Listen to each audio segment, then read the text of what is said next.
Halo, Assalamualaikum. Ini adalah video cara melakukan pelaporan SPT tahunan tahun 2021 yang dilakukan 2022 ini untuk profesi Direktur PT atau CV. Seperti apa? Simak sampai selesai.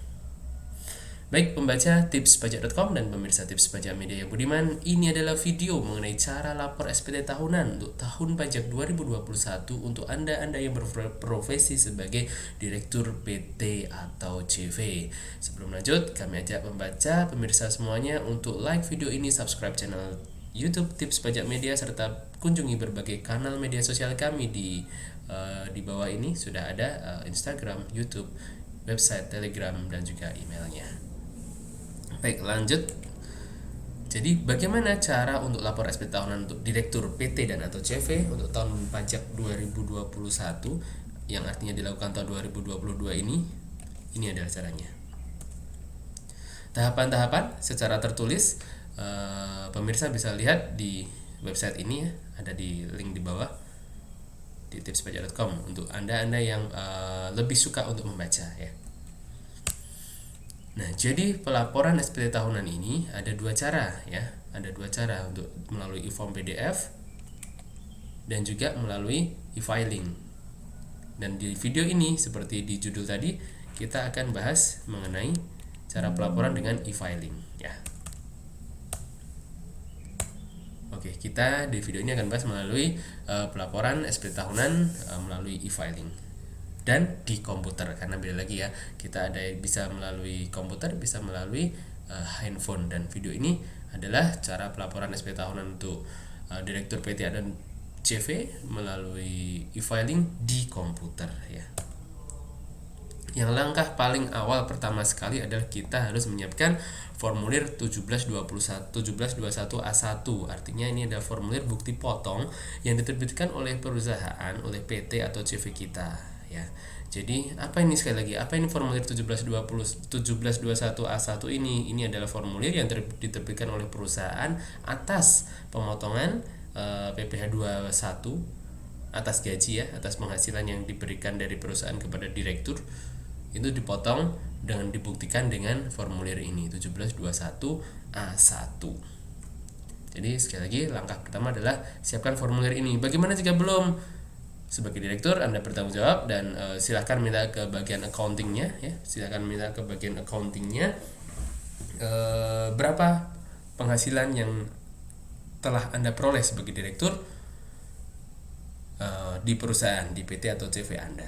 Karena ini sangat mutlak, ini adalah nanti yang akan dituangkan di SPT tahunan pribadi kita sebagai direktur. Berikutnya tentu saja kita masuk ke akun DJP online ya. Masuk ke akun DJP online. Bang, saya baru pertama kali nih. Nah, jika baru pertama kali, nanti ada videonya di bawah, silahkan cek ya. Cara melakukan pelaporan DJP, pelaporan online pertama kali seperti apa, dan itu butuh EVIN. Bagaimana cara mendapatkan EVIN juga telah dibahas, ada di link berikut ini. Oke, sekarang kita semua sudah bisa login di akun DJP online-nya. Kita sudah bisa login, dan pertama kali lalu kita akan meluncur ke tab lapor ya. Tab lapor nih ya. Kita akan meluncur ke tab lapor ini. Oke, tab lapor. Next.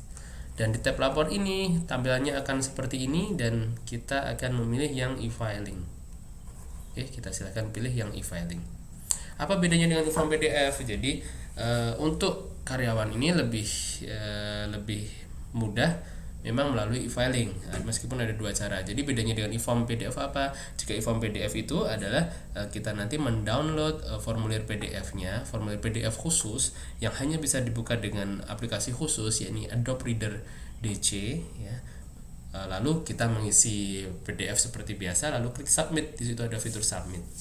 Nah, jika melalui e-filing akan kita bahas di sini. Kita hanya melihat di website saja. Kita hanya perlu melihat di website. Lalu klik selesai. Kita lihat ya. Oke, kita akan klik e-filing. Nah, setelah klik e-filing kita klik buat SPT. Nah, sebelumnya di sini ini ada arsip SPT ya. Ada arsip SPT yang telah kita lakukan pelaporan di tahun-tahun sebelumnya, contohnya ini ya. Oke, lalu berikutnya kita klik buat SPT dan tampilannya akan ada pilihan-pilihan. Ikuti saja seperti ini ya, ikuti saja yang ada di sini. Apakah Anda menjalankan usaha atau pekerjaan bebas? Kita pilih tidak. Oke, karena jika kita pilih ya, kita harus hanya bisa pakai form PDF dan itu kita adalah statusnya sebagai usahawan. Nomor 2, apakah Anda seorang suami atau istri yang menjalankan kewajiban terpisah atau pisah harta? Kita pilih tidak ya, karena kalau Anda pilih ya nanti lain lagi perhitungannya. Oke, berikutnya, apakah penghasilan bruto kurang dari 60 juta rupiah? Nah, ini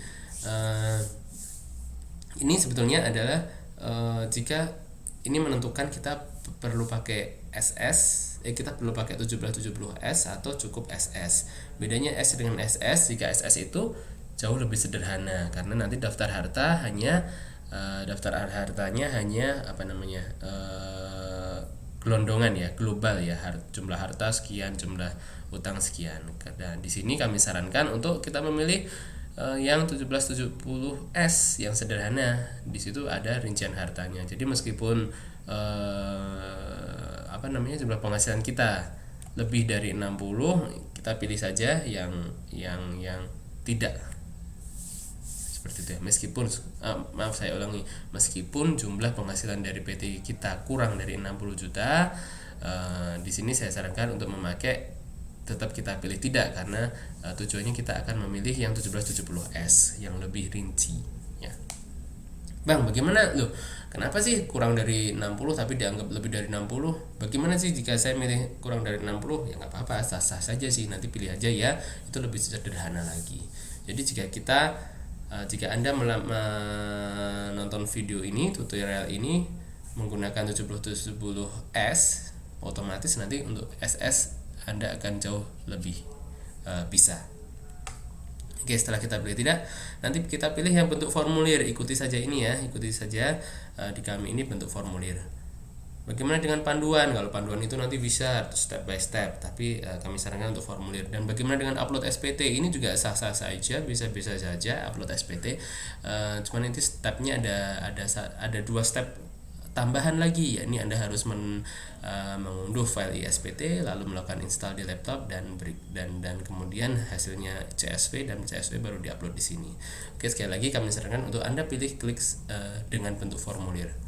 Oke ya, lihat di sini, ikuti saja yang kami kotak merah ini, ikuti saja.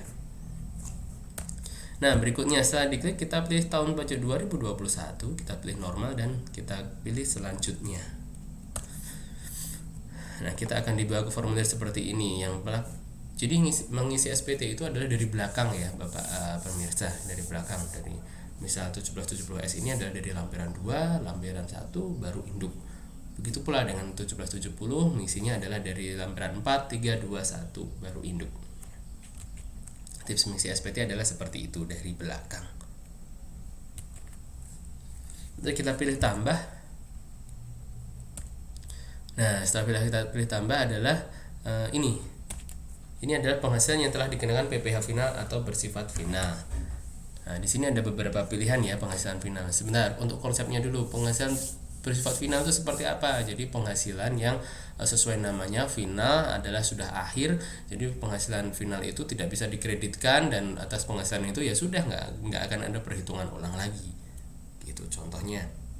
Ada ini, contohnya ada tabungan deposito, kemudian penjualan saham di bursa efek, kemudian ada hadiah, sewa tanah dan bangunan, dan seterusnya. Di sini yang paling sering adalah tentunya adalah bunga deposito atau tabungan. Bunga deposito atau tabungan jika material silahkan dimasukkan, dipilih ini yang nomor 1 ya. Nah, ini di sini kami contohkan atas yaitu sewa atas tanah dan bangunan. Kita klik sewa atas tanah dan bangunan. DPP-nya misal kita menyewakan tanah setahun 20 juta ya, 20 juta. Jadi atas sewa tanah itu kita wajib tuh untuk memotong 10%-nya itu hak negara ya. 10%-nya adalah hak negara. Jadi jika 20 juta ini 20 juta, maka 2 juta harus kita setorkan sebagai hak negara. Oke, wajib seperti kita cantumkan di sini. Bang, ini wajib nggak sih kita ngisi final? Apa manfaatnya, benefitnya? Karena katanya tadi jika kita ngisi final penghasilannya tidak merubah apapun ya, sudah tidak bisa diperhitungkan lagi. Jadi jawaban kami adalah wajib ya untuk mengisi PPh final. Jadi di situ nanti salah satu SPT ini, fungsi SPT ini adalah menguji jumlah penghasilan yang dilihat dari harta. Contohnya Anda punya harta 1 miliar, dalam setahun penambahan 1 miliar. Nah, nanti pajak akan melihat nih 1 miliar itu dapatnya dari mana, penghasilannya sudah dipotong atau belum. Nah, dengan dimasukkan di final ini otomatis akan sudah dipotong ya. Otomatis akan menjadi wajar. Nah, intinya adalah itu sih, prinsip kewajaran saja. Punya harta 1 miliar berarti penghasilannya adalah kurang lebih 1 miliar. Ini jika tidak hutang ya, jika cash semua ya. Penghasilan juga 1 miliar dan artinya sudah wajar jika punya tambahan harta 2021 1 miliar, tak memiliki penghasilannya 1 miliar dan sudah dikenakan PPh final, maka itu wajar ya. Oke, tampilannya adalah seperti ini jika kita sudah pilih. Kemudian kita klik lanjut ke daftar harta. Nah, daftar harta adalah seperti ini. Jika tahun lalu kita sudah pernah mengisi, misalnya kita banyak kan, hartanya banyak, tahun lalu sudah mengisi, kita tinggal klik harta pada SPT tahun lalu ini. Harta pada SPT tahun lalu. Klik, nanti muncul. Kemudian jika ada tambahan harta baru, klik tambah, nanti adalah tampilannya seperti ini. Tabungan, misalnya kami contohkan untuk mengisi tabungan ya, tahun 2021 20 juta. Kita masukkan di sini. Nah, jumlah harta apa saja ini harus di breakdown secara khusus ya. Harus di breakdown, harus detail seperti ini. Mungkin Anda menyepelekan, nggak usah detail-detail. Nah, itu nanti dampaknya adalah ketika ternyata Ditjen Pajak atau pemerintah mengeluarkan fasilitas, misal tax amnesty, misal PPS tahun 2022 ini, program pengungkapan sukarela ini, maka ini harus sangat detail dilihat di sini, benar-benar sudah dilaporkan atau belum. Apa saja daftar hartanya ini dibagi menjadi kas dan setara kas, yang terdiri dari uang tunai, tabungan, giro deposito, lalu untuk piutang afiliasi, persediaan piutang lainnya, lalu investasi ini tersedia dari saham, obligasi, alat transportasi yang terdiri dari sepeda motor, mobil dan alat transportasi lainnya, lalu harta bergerak, harta tidak bergerak, harta tidak berwujud ya, itu disediakan seperti itu. Nah, untuk harta ini, yang paling penting diperhatikan adalah di tahun perolehan ini, harga perolehan adalah harga ketika ketika beli ya. Jadi misal beli tanah di tahun 2016, misal beli tanah, itu tanah harganya masih 300 juta, namun pasarannya sekarang 2021 ini 700 juta, taruhlah seperti itu, maka yang dimasukkan adalah harga belinya, harga perolehannya. Oke, jadi untuk tips daftar harta ada di sini ya, silahkan diklik nanti. Nah, kemudian setelah mengisi daftar harta, kita akan mengisi daftar hutang. Penting nggak? Penting banget daftar hutang. Ini di sini misal case-nya adalah di tahun 2021 Anda punya tanah 1 miliar, padahal penghasilan Anda 200 juta aja nih. Jika penghasilan Anda 200 juta aja dan memang benar Anda beli rumah 1 miliar itu adalah secara kredit, maka di harta tadi dituliskan pembelian 2021 sebesar 1 miliar, lalu ada utangnya, karena bayarnya hanya 200 juta, utangnya 800 juta, nanti dimasukkan di sini ya, daftar utang. Nah, daftar utang ini yang penting perlu diperhatikan adalah tahun nominalnya. Jadi misal tahun peminjaman adalah 2016, utang 800 juta, dan maka yang diisikan ini adalah saldo utang per 31 Desember tahun 2021 ya. Misal 800 juta utang tahun 2016, sekarang utangnya tinggal taruhlah 300 juta, maka yang diisi di sini adalah, di jumlah ini adalah 300 juta rupiahnya. Dan berikutnya daftar susunan anggota keluarga, ini mudah ya, harus dimasukkan di sini karena ini menentukan besarnya PTKP. Harus dituliskan di sini. Oke, kita lanjut ke tadi kita ada lampiran 2. Sekarang kita lanjut ke lampiran 1. Lampiran 1 ini di bagian A adalah kita perlu memasukkan penghasilan neto dalam negeri lainnya yang tidak termasuk yang telah dikenakan final. Kalau yang telah dikenakan final kan tadi sudah dimasukkan tadi untuk di formulir lampiran 2 untuk lainnya ya, penghasilan lainnya. Nah, ini adalah untuk penghasilan final, dan di sini adalah kita masukkan yang belum dimasukkan. Kita masukkan yang tidak termasuk PPh yang bersifat final. Oke. Contohnya bunga selain bank ya, royalti, kemudian sewa ini adalah sewa selain tanah dan bangunan yang telah dikenakan PPh final dan PPh lainnya. Oke, isikan saja di sini. Lalu lanjut B, jika tidak ada penghasilan lain. Jika Anda hanya sebagai direktur, tidak penghasilan lain, hanya silahkan dikosongi saja. Dan berikutnya ada penghasilan yang tidak termasuk objek pajak. Misal nih 2021 Anda mendapatkan warisan atau hibah dari orang tua, maka silakan ditulis di nomor 1 ini. Bantuan atau sumbangan atau hibah jika dapat warisan di sini. Lalu bagian laba, perseroan komanditer tidak atas saham, persekutuan. Ini bagian laba CV masuk di sini. Lalu klaim asuransi di sini, beasiswa di sini, penghasilan lainnya yang tidak termasuk objek pajak di sini. Masukkan semua dan kita lanjut ke bukti potong. Daftar pemotongan dan pemungutan, silakan. Ini adalah yang paling penting karena profesi kita sebagai direktur ini harus ada ya, bagian daftar pemotongan atau pemungutan oleh pihak lain. Kita klik tambah dan kita masukkan jenis potong baru. Ini adalah contoh sebagai direktur isi Travelindo, sebuah perusahaan travel ya, pesan hotel dan tiket dan mana-mana, silakan di sini ya. NPWP pasal 21, NPWP dimasukkan. Setelah dimasukkan NPWP ini, maka namanya akan muncul otomatis. Lalu masukkan saja bukti pemotongan berapa, tanggal bukti potong, dan ini jumlah yang telah dipotong, masukkan. Jadi ini artinya di sini adalah kita memasukkan jumlah penghasilan kita dari CV atau PT dan pajak yang telah dipotong berapa, dimasukkan di sini. Simpan. Sekali lagi, ini hal yang sangat penting, harus atau wajib diisi karena kita statusnya adalah pegawai ya. Pegawai, direktur itu sama dengan pegawai. Nah, lalu penampilannya setelah kita klik isi ini, kita klik simpan, tampilannya adalah seperti ini. Oke ya, jadi nama pemotong isi Travelindo, NPWP ini, nomor bukti potong ini, tanggal potong 10 Januari 2022. Ini seperti video ini dibuat 10 Januari 2022, dan berikutnya kita pilih selanjutnya. Oke. Selanjutnya ini adalah halaman induk, sudah mau selesai nih. Kita masukkan, misal kita kawin anak dua di sini. Isi ya, kawin kepala keluarga. Lanjut ke A. Nah, ini contohnya dari formulir 1721A1 itu penghasilan itu kita adalah 87,5. Lalu PTKP kita sekian ini, penghasilan kena pajak 20 dan PPh yang telah dipotong 1 juta. Maka dimasukkan di sini penghasilan neto sehubungan dengan pekerjaan sebagai direktur, masukkan di sini. Lalu klik lanjut ke B. Penghasilan kena pajak. Nah, ini di nomor 7 ini langsung kita isi. Kita menikah, anak berapa, dituliskan di sini. Kawin anak 2 sekian. Penghasilan kena pajaknya sekian, lanjut ke C. Lanjut ke C ini PPh terutang adalah 1 juta ya. Ini adalah generate dari sistem. PPh terutangnya ini generate dari sistem. Lalu lanjut ke D. Oke, sekali lagi, sebentar kami ulangi lagi. Jadi data A ini adalah data penghasilan itu dari bukti potong 1721 ya.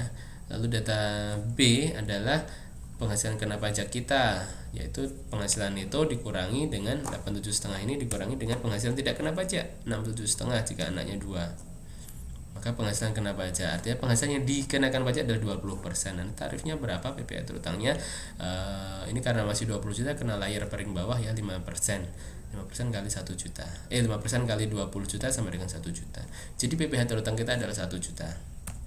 Dan next, kredit pajak kita ini adalah otomatis karena kita tadi telah mengisikan ini. Kita mengisikan ini 1 juta ini otomatis akan terbawa di sini. Nah, itulah pentingnya di situ. Kalau ini enggak ada, ini tidak ada, artinya 0, ya udah berarti kita mesti harus bayar pajak 1 juta ya. Ini 1 juta, kita lanjut ke E. Nah, dengan kurang bayarnya adalah nihil. Kenapa nihil? Karena ini terutangnya 1 juta, lalu telah dipotong perusahaan 1 juta. Kita lanjut ke E, jadinya nihil. Oke. F ini jika kita direktur maka dikosongi saja. Direktur dari hanya satu perusahaan ya, kosongi saja. Lanjut ke pernyataan, kita klik setuju, dan selanjutnya maka ini adalah halaman terakhir, halaman 5 dari 5. Tuh ini sudah ada 100% nya nih, udah mau selesai nih. Reviewnya adalah seperti ini: 1770S tahun pajak 2021, pembetulan ke 0, nihil, lengkap. Nanti ambil kode verifikasi di sini. Kode verifikasi di sini, masukkan kode verifikasi dan klik kirim SPT. Dan setelah kirim SPT adalah silakan cek di email. Ini adalah tanda terima atau bukti penerimaan elektroniknya. Nanti tampilannya adalah seperti ini. Dan selesai. Itulah tadi membaca tipspajak.com dan pemirsa Tips Pajak Media yang budiman.